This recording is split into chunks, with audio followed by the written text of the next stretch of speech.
تصدرت مشاهد وداع الأمير الوليد بن خالد بن طلال المشهد في السعودية، بعدما رصدت عدسات بعض الحاضرين لحظات بكاء والده الأمير خالد بن طلال عند دفن ابنه الذي اشتهر بلقب الأمير النائم.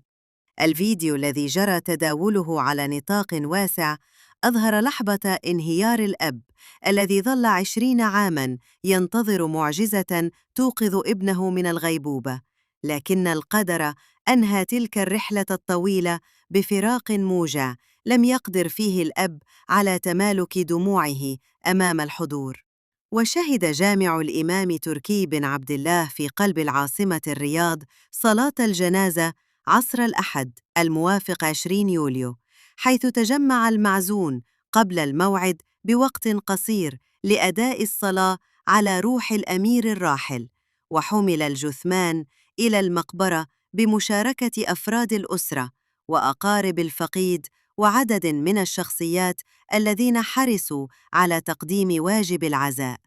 وسط حضور صامت التزم فيه الحاضرون بدعوات الرحمة ومواساة الأب المكلوم الذي لازم نعش ابنه حتى لحظة الدفن.